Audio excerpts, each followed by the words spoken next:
Hi guys and welcome back to the channel Deepak Yadav Education. Welcome to the Daily Hindu News and Editorial Analysis of 9th of July 2026. तो guys आज है तारीख 9 जुलाई 2026 और है Thursday.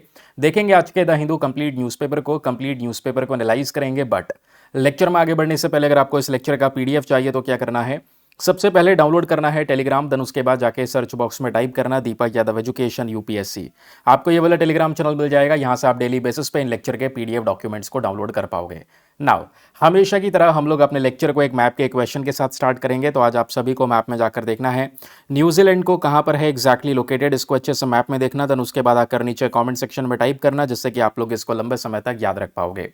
तो चलिए फिर शुभारंभ करते हैं और देखते हैं आज हमारे सेशन में क्या क्या चीज़ें हैं। काफ़ी सारे टॉपिक्स हैं जो कि हमने कवर करने हैं। माफ़ी चाहता हूँ सेशन थोड़ा सा लेट हो गया है, लेकिन सेशन काफ़ी इंपॉर्टेंट है, तो अच्छे से इसको पढ़ लीजिएगा अपना थोड़ा सा टाइम निकाल कर।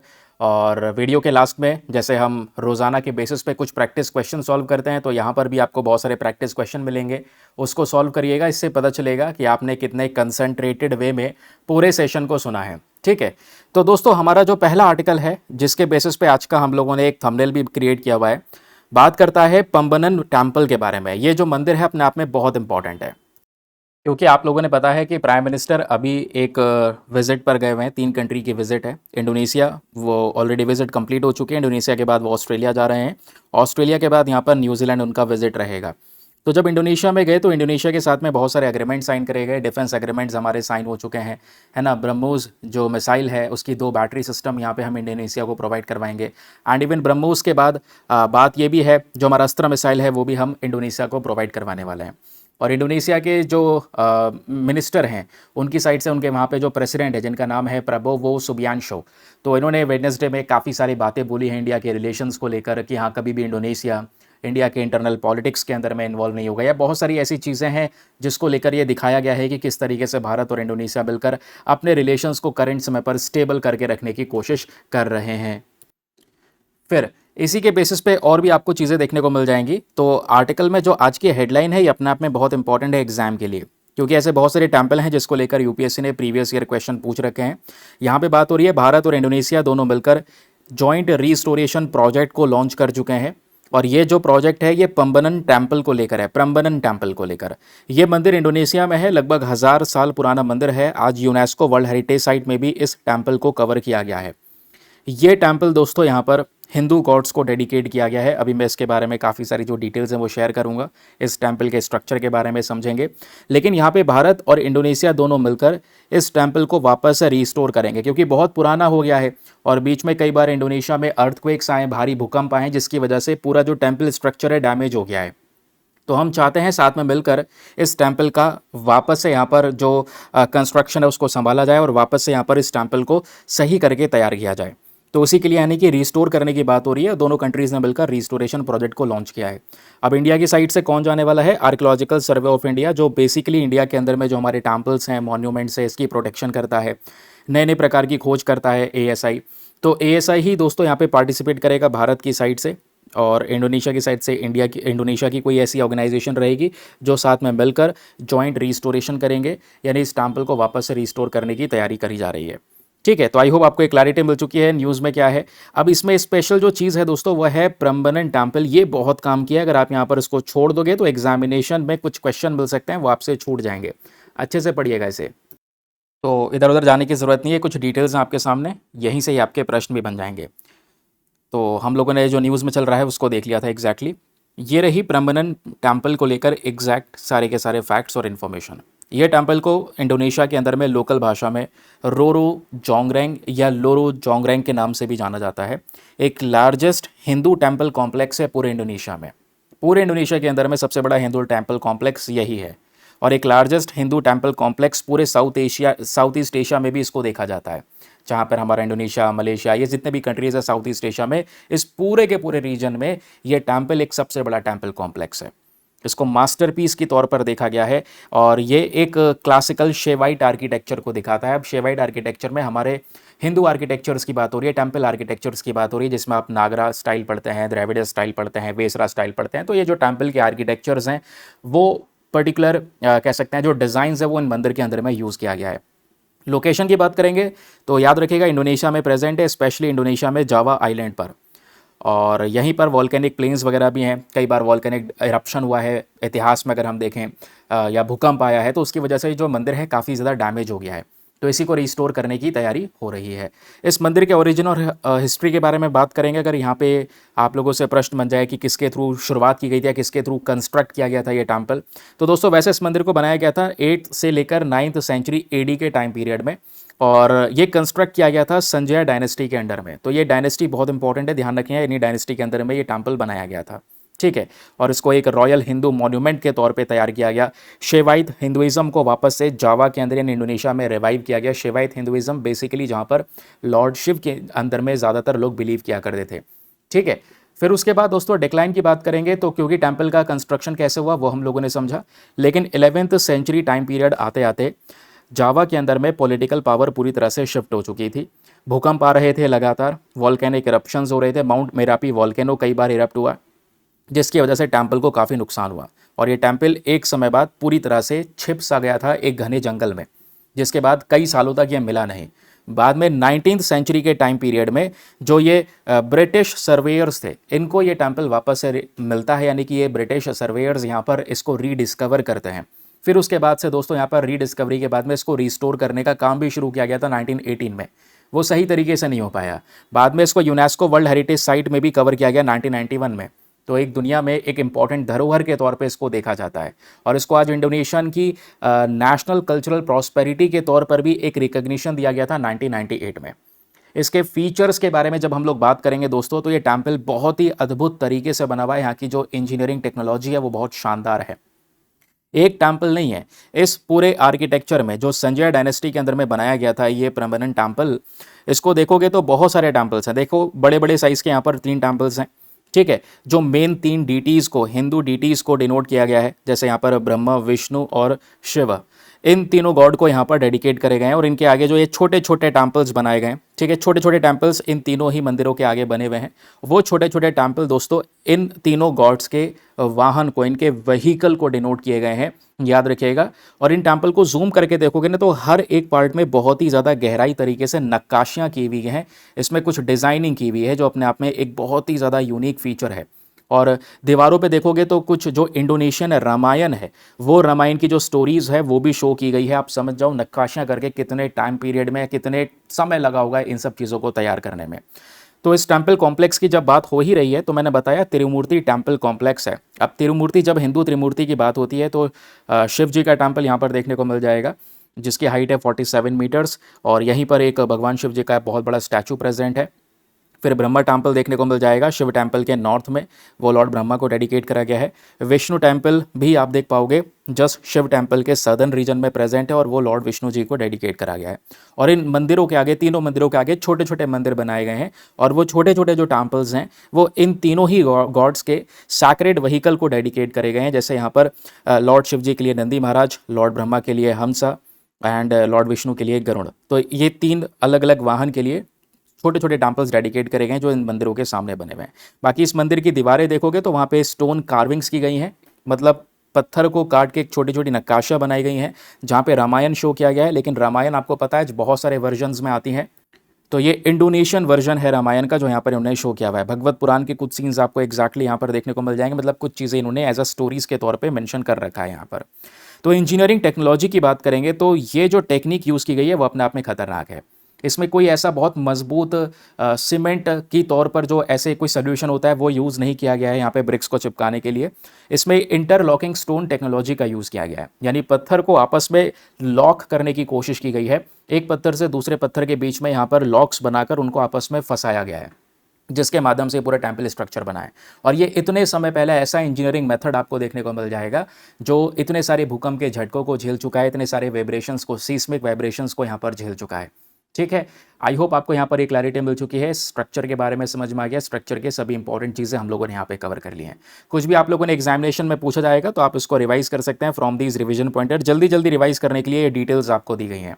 ठीक है, तो याद रखिएगा अपने आप में बहुत ही रेलिवेंट टॉपिक है, लेकिन टॉपिक की रेलिवेंसी आपको तभी पता चलेगी जब आप अपने पीवाईक्यूज या सिलेबस पैटर्न को अच्छे से पढ़ रहे हैं, जिसके माध्यम से हमें पता चला कि हाँ भाई इस आर्टिकल में कुछ खास इंपॉर्टेंट था नहीं, यहाँ पर बस खाली 2 लीडर्स के बीच में बातचीत हुई है, प्रोजेक्ट को रिस्टोर करने की बात की गई है। लेकिन असल में अगर आप इस टेम्पल की डिटेल स्ट्रक्चर नहीं पढ़ोगे, जो आर्टिकल में मेंशन नहीं किया गया है, तो फिर आपके लिए ये आर्टिकल पढ़ने का कोई फ़ायदा निकल कर नहीं आएगा। फिलहाल हमने यहाँ पर डिस्कस किया। अब देखो फिर से अगला न्यूज़पेपर का आर्टिकल मिल जाता है, नोट्स मिल जाता है, ये सब कुछ आपको ऐसे ही पीडीएफ में प्रोवाइड करवाया जाता है। ये जो पीडीएफ्स हैं हिंदी इंग्लिश दोनों भाषाओं में मिलती हैं, दोनों मीडियम के एस्पिरेंट्स के लिए। लेकिन ये पीडीएफ्स कहाँ पे प्रोवाइड करवाई जाती हैं दोस्तों? केवल और केवल हमारे पेड ग्रुप में और कहीं नहीं।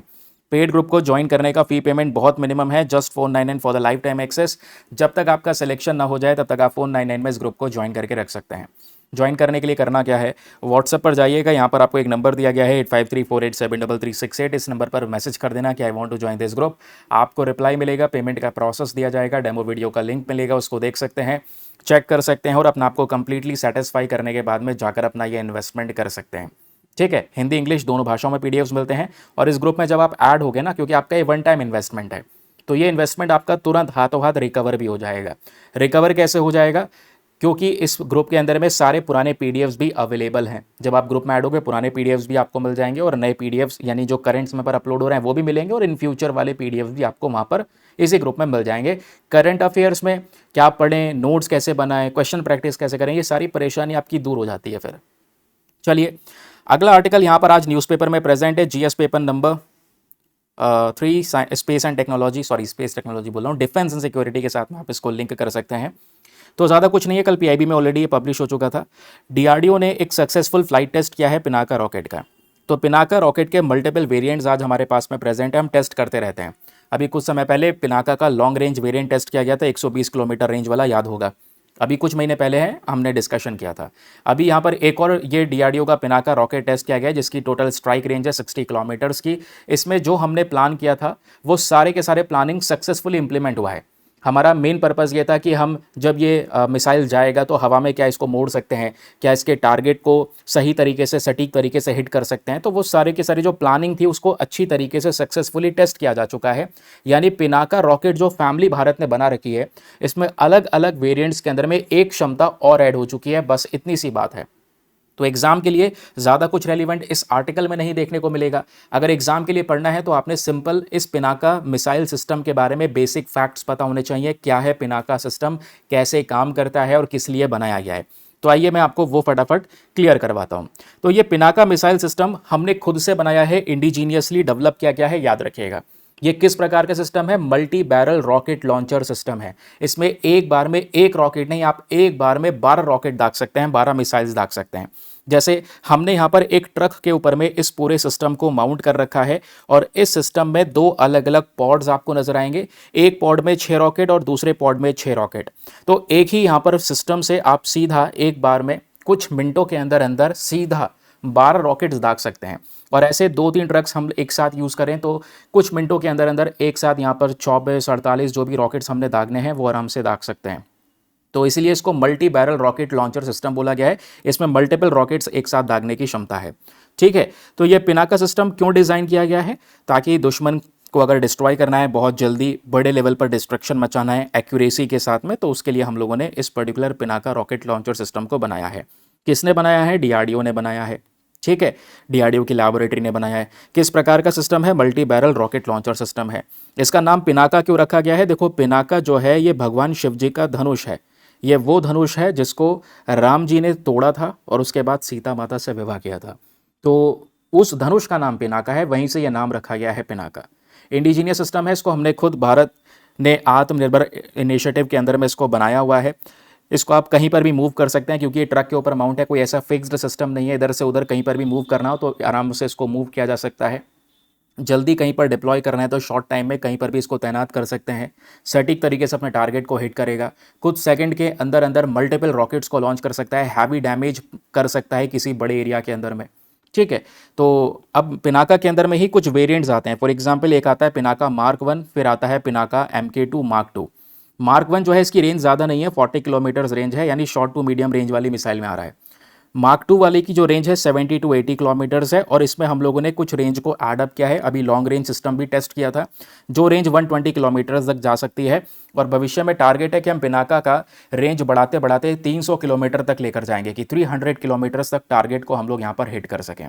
इसकी स्ट्रेंथ हम लोगों ने समझा कि एक लॉन्चर के माध्यम से 12 रॉकेट कंटिन्यूसली आप दाग सकते हैं एक ही पोजीशन पे खड़े होकर। सटीक तरीके से टारगेट को हिट कर सकते हैं। तो एक क्विक और इंटेंस डिफेंस सपोर्ट हमको प्रोवाइड करवाता है पिनाका। तो ये बात हो गई पिनाका के बारे में। कुछ भी आपने रिवाइज करना है तो इस आर्टिकल को लेकर रिवाइज कर सकते हैं फ्रॉम दीज रिवीजन पॉइंटर की मिसाइल सिस्टम क्या है, टाइप इसको किसने डेवलप किया है, इसके पिनाका के MK1 वर्जन कौन सा है, MK2 वेरिएंट कौन सा है, इसकी रेंज 120 किलोमीटर्स तक जा चुकी है। हमारा टारगेट और भी आगे है इसकी रेंज को बढ़ाना। ठीक है, चलिए अगला न्यूज़ आर्टिकल। अब ये जो है आज का हमारा एडिटोरियल है, लेकिन इस एडिटोरियल को दोस्तों हम अपने इंडियन कनेक्शन के साथ में मिलाकर कवर करने वाले हैं। इंडिया के साथ में थोड़ा सा मिलाकर कवर करेंगे। रीज़न ये है, आपने देखा हाल ही में श्रीलंका के अंदर में एक बड़ा ही खतरनाक दृश्य निकल कर आता है। श्रीलंका की कोलंबो जो कैपिटल है वहीं पे पास में एक जेल है। तो उस जेल में जो कैदी इन्होंने रख रखे थे, एक तो कैदी कैपेसिटी से ज़्यादा थे, उन कैदियों में आपस में लड़ाई हो जाती है और वो लड़ाई इतनी बड़ी हो जाती है कि श्रीलंका को अपनी आर्मी तैनात करनी पड़ती है। और इवन उस लड़ाई की वजह से 28 लोगों की जान गई। और केवल 28 लोगों की जान नहीं गई दोस्तों, 100 से ज़्यादा लोग घायल हो गए। और जो गार्ड थे यहाँ पर जेल के अंदर में गार्ड थे, 8 से 10 गार्ड ऐसे हैं जिनकी जान गई है, ऐसा बताया जा रहा है। गार्ड से जो इनके वेपन्स वगैरह हैं वो सब छीन लिए गए आपस में। इतनी खतरनाक यहाँ पर एक लड़ाई देखने को मिली है। इसके पीछे कहीं ना कहीं एक ड्रग ऑपरेशन का हाथ है, ये बताया जा रहा है। और दूसरा यहाँ पे प्रिजन क्राउडेडनेस, यानी कि जेलों के अंदर में कैदियों की संख्या कैपेसिटी से ज़्यादा है। हमारे देश में प्रिजन का इंफ्रास्ट्रक्चर अच्छा नहीं है, ये श्रीलंका का कहना है। इस चीज़ को श्रीलंका ने एक्सेप्ट किया है। यही सेम कंडीशन इंडिया के साथ में भी, हालांकि ऐसे दृश्य निकल कर नहीं आए हैं, बट इंडिया में भी आप देख पाओगे जेलों की कैपेसिटी के हिसाब से कैदियों की संख्या ज़्यादा है।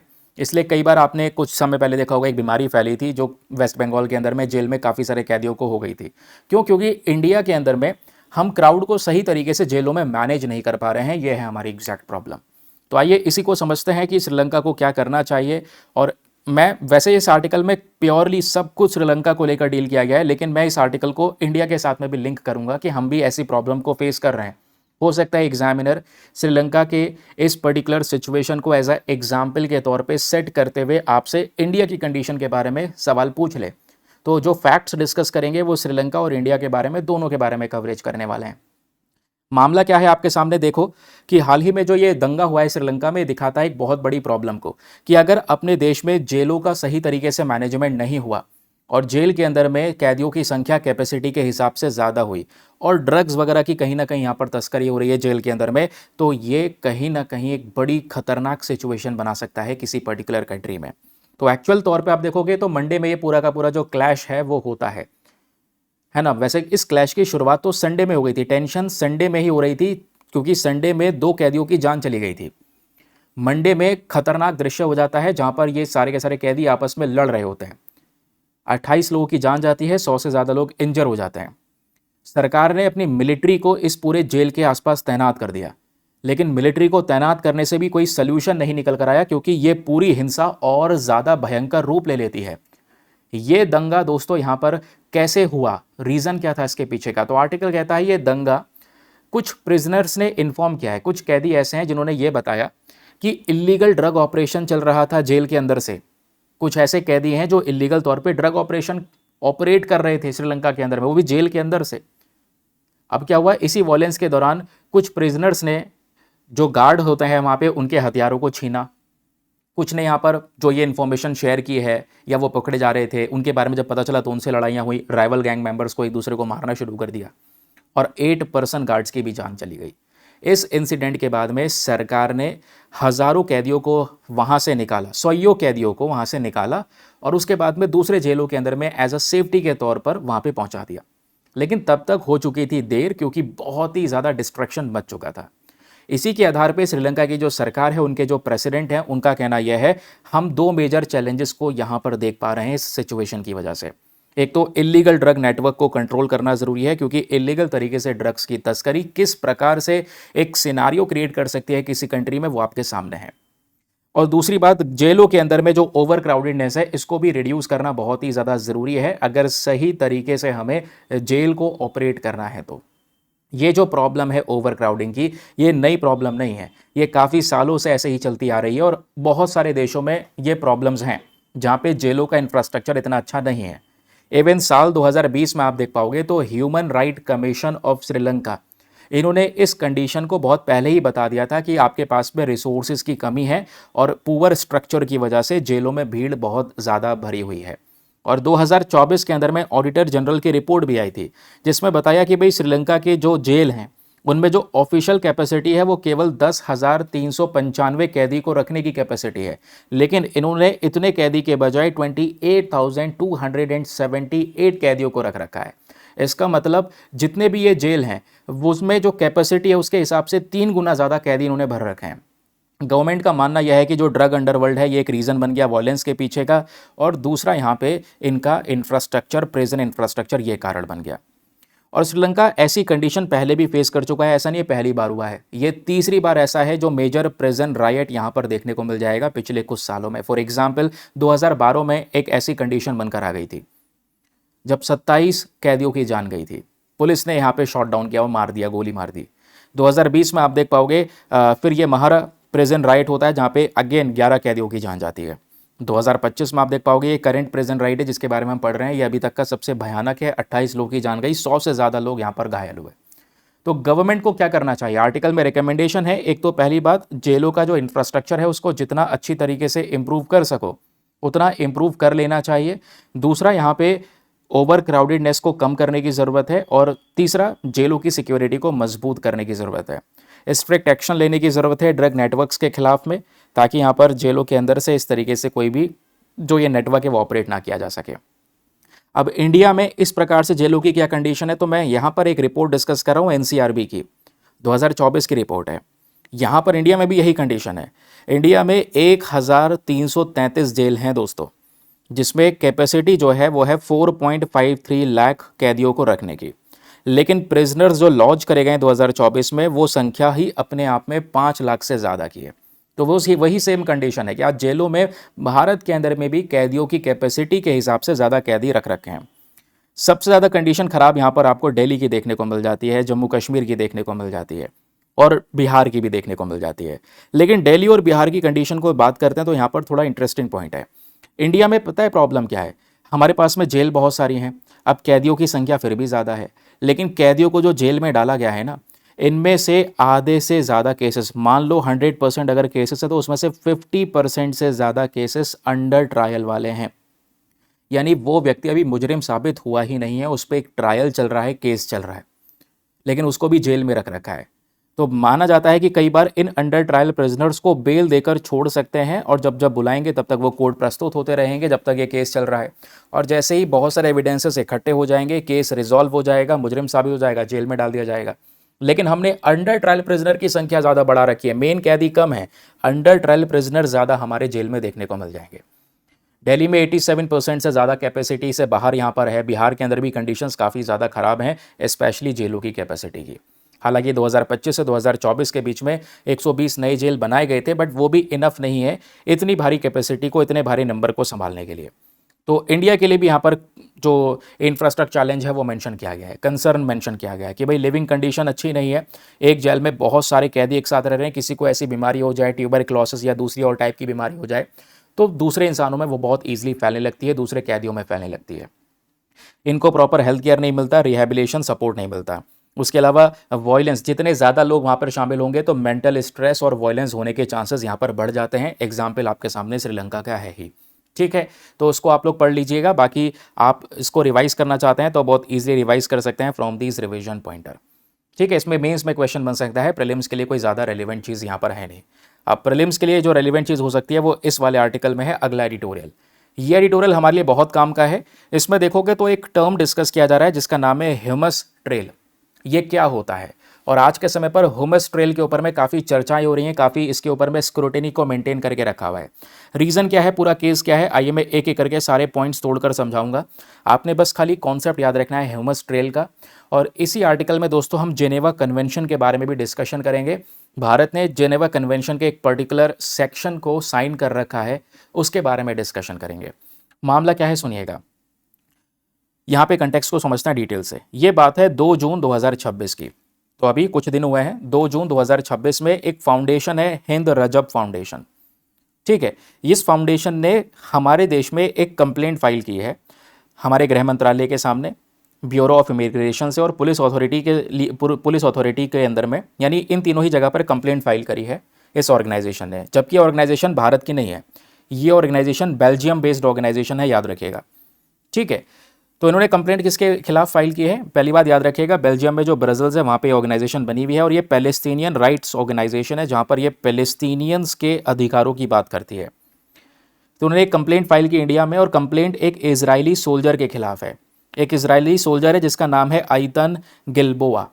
ये रिसेंटली हिमाचल प्रदेश आते हैं घूमने के लिए वैकेशन के तौर पे। अब देखो, घूमने वैकेशन के तौर पे सुनिएगा ये मामला क्या है। तो एक यहाँ पर ट्रेंड सा सेट हुआ हुआ है। ट्रेंड ये सेट हुआ हुआ है कि इजराइल के जितने भी यहाँ पर यंगर सोल्जर्स हैं, वो यंगर सोल्जर्स इजराइल में सर्व करने के बाद में लगभग 6 महीने से 1 साल के लिए इंडिया ट्रिप पर आते हैं, घूमने के लिए आते हैं। और ये केवल और केवल इजरायली टूरिस्ट मतलब आते ही आते हैं। इनके लिए एक कह सकते हैं कि ये मतलब इनके अंदर में एक नियम सा बन चुका है कि उन्होंने सर्व किया और वो फिर उसके बाद में मिलिट्री में सर्व करने के बाद में जब उनका पूरा टाइम कंप्लीट हो चुका है तो वो इंडिया आते हैं। और मेनली हिमाचल प्रदेश, वाराणसी, ये सब रीजन्स में आपको देखने को मिल जाएंगे। वहाँ पे कई बार रेस्टोरेंट्स आप देखोगे, रेस्टोरेंट्स में हिब्रू में कुछ चीज़ें मेंशन की जाती हैं, क्योंकि इजरायली टूरिस्ट का नंबर बहुत ज़्यादा यहाँ पर है। ऑन एवरी ईयर यहाँ पर आता है। तो ये हुआ क्या, यहाँ पर ये इजरायली सोल्जर है एतन गिल्बोआ। अब यहाँ पर ये जो फाउंडेशन है जिसका नाम है हिंद रजब फाउंडेशन, अच्छा ये याद रखेगा हिंद रजब, ये फाउंडेशन का नाम हिंद रजब इसलिए रखा गया है क्योंकि ये जो कॉन्फ्लिक्ट शुरू हुआ है हमास और इजराइल के बीच में, स्पेशली अक्टूबर 2023 के बाद में, तो हिंद रजब यहाँ पर एक 5 साल की बच्ची है जो इस पूरे कॉन्फ्लिक्ट के अंदर में मारी गई है इजरायली सोल्जर्स के द्वारा, जिस वजह से यहाँ पर ये चर्चाओं में इन लोगों ने इसी के नाम के ऊपर में पूरा फाउंडेशन का नाम रखा हुआ है। अब ये जो फाउंडेशन है कंप्लेंट फाइल करता है और ये कहता है कि देखो ये सोल्जर इंडिया में घूम रहा है और इंडिया में घूम रहा है, इसके खिलाफ हमारे पास में बहुत सारी वीडियोज़ हैं। वीडियोज़ ये हैं, प्रूफ ये हैं कि जब ये अटैक किया था इन्होंने पैलेस्तीन के ऊपर में, गाज़ा पट्टी के ऊपर अटैक किया था, तो ये व्यक्ति सेलिब्रेट कर रहा था। इसकी जियो लोकेटेड वीडियोज़ हैं, सोशल मीडिया वीडियोज़ हैं। ये कहते हैं कि इसकी मदर ने भी बहुत सारी वीडियोज़ अपलोड कर रखी हैं अपने प्लेटफॉर्म पर, सोशल मीडिया प्लेटफॉर्म पर। ठीक है, जहां पर दिखाया जा रहा है कि ये व्यक्ति सपोर्ट कर रहा है, सेलिब्रेट कर रहा है यहाँ पर अटैक कर करके गाज़ा पट्टी को। तो इस बेसिस पे यहाँ पर जो हिंद ये फाउंडेशन है, इन्होंने इल्ज़ाम लगाया है कि गाज़ा कॉन्फ्लिक्ट के दौरान इस व्यक्ति ने वॉर क्राइम्स करे हैं।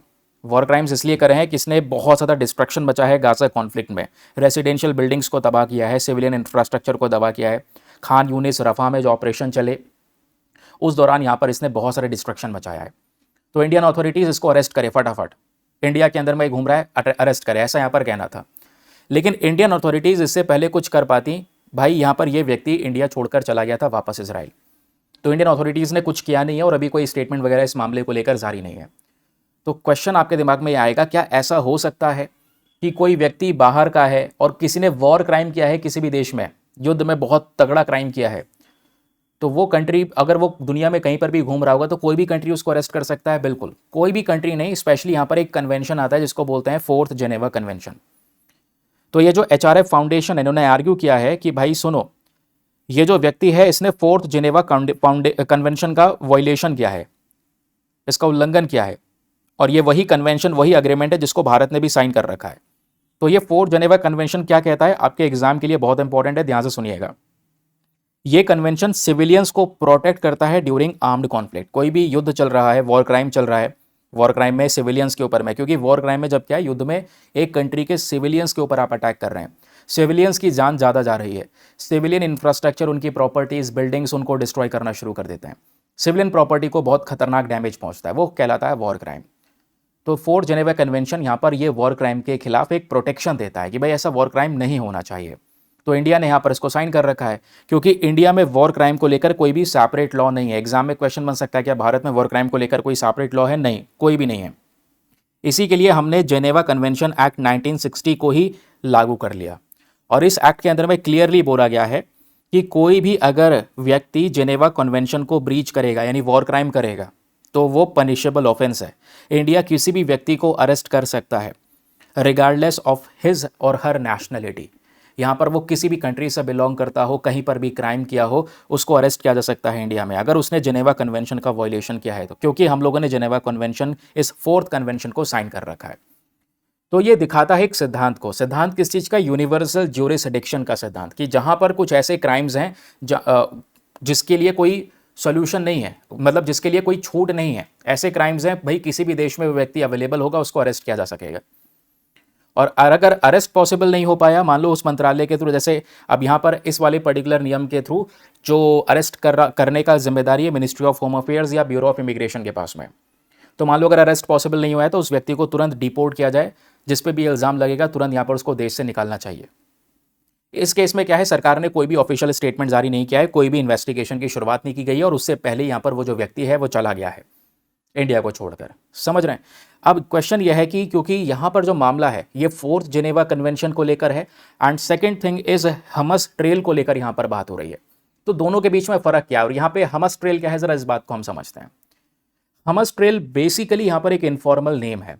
इनफॉर्मल एक अजीब सा नाम दे दिया है, वो भी एक रूट को, एक रास्ते को। और वो रास्ता क्या है, जहाँ पे हजारों इजरायली टूरिस्ट, स्पेशली वहाँ के फॉर्मर सोल्जर्स, जो सोल्जर में मतलब अब आर्मी में सर्व करते हैं, उसके बाद रिटायर होते हैं, और वो अपनी सर्विस को कंप्लीट करने के बाद इंडिया आते हैं। तो इनका एक रूट जो है ना कि हाँ भाई इनका आना ही आना, ये नियम सा बन गया है इनके लिए। आप ये सुनो नियम कैसे बन गया है। हर साल 80,000 इजरायलीज हैं जो भारत विजिट करते हैं, और इनमें से ज़्यादातर यही मिलिट्री वेटरन्स हैं जो मिलिट्री में सर्व करके भारत आते हैं। तो इनकी जो जर्नी है ना ये कंपलसरी सी हो गई है इनके लिए, और इस जर्नी को यहाँ पर त्यूल गैदोल यानी बिग ट्रिप के नाम से ये लोग जानते हैं। ये कब होती है, मिलिट्री सर्विस को ख़त्म करने के बाद में, और इसमें ही यहाँ पर इनकी जो आर्मी है, आर्मी की साइड से बोनस वगैरह मिलता है, जिसके बेसिस पे यहाँ पर ये आते हैं इंडिया के अंदर में। तो फरवरी 2026 की अगर हम बात करेंगे तो फरवरी 2026 में इजरायली सरकार ने 4 मिलियन, जो इजराइल की करेंसी है शेकिल, ये 4 मिलियन शेकिल जो है ये टूरिज्म कॉर्पोरेशन को बढ़ाने के लिए भारत के साथ में खर्च करने की बात की है। अब क्वेश्चन यह है कि हमस ट्रेल के अंदर में, यानी ये जो रास्ता है जिसके थ्रू इजरायली सोल्जर्स अपनी सर्विस कंप्लीट करके जब भारत में आते हैं, तो वो मेजर कौन कौन सी जगह हैं जो इंडिया के अंदर में वो रहते हैं। तो मेजर जगह में आप देख पाओगे कसोल को कई बार मिनी इजराइल कह दिया जाता है, ओल्ड मनाली, गोंडला विलेज, उसके अलावा कोदाई कनल, केरला, गोवा, हम्पी, गोकर्णा, ऋषिकेश, वाराणसी, पुष्कर, अल्मोड़ा, धर्मकोट, अंडमान एंड निकोबार आइलैंड्स। ठीक है, ये कुछ रीजन्स आपको देखने को मिल जाएंगे। इनमें से बहुत सारे जो टूरिस्ट डेस्टिनेशंस हैं उन्होंने बिल्कुल एक इजरायली इन्फ्लुएंस दिखाना शुरू कर दिया है। मतलब यहाँ पर आप देखोगे कुछ रेस्टोरेंट्स ऐसे हैं जो हिब्रू साइन बोर्ड्स यहाँ पर यूज़ करना शुरू कर चुके हैं। उन्होंने लिखा हुआ है कि भाई इजरायली कैफ़े है ये, इजरायली ओन्ड हॉस्टल्स और शॉप्स यहाँ पर ओपन हो चुके हैं। कुछ पोस्टर्स ऐसे हैं जो इजरायली डिफेंस फोर्स को सपोर्ट करते हुए दिखाते हैं। 2015 में एक इजरायली कैफ़े था, मतलब इजरायली रन कैफ़े चल रहा था हिमाचल प्रदेश में, उसको बहुत सारा क्रिटिसिज्म फेस करना पड़ रहा है। क्यों? क्योंकि उसने यहाँ पर अपने ही रेस्टोरेंट उस कैफ़े के सामने लगा दिया कि वो केवल वाइट्स को अलाउ करता है, जो गोरे लोग हैं वही जाएंगे, और वो इंडियंस को एंट्री डिनाई कर देता है। तो इस तरीके का यहाँ पर एक डिस्क्रिमिनेशन सा दिखाया गया था। तो ये 2015 वाला केस है। फिर दूसरा एक और प्रॉब्लम बताई जा रही है, वो है ड्रग अब्यूज़ को लेकर। 2020 की एक बहुत बड़ी स्टडी पब्लिश की गई है journal of travel and tourism marketing में, और इस रिपोर्ट में बोला जा रहा है कि ड्रग अब्यूज़ का इंसिडेंट भी बहुत ज़्यादा है।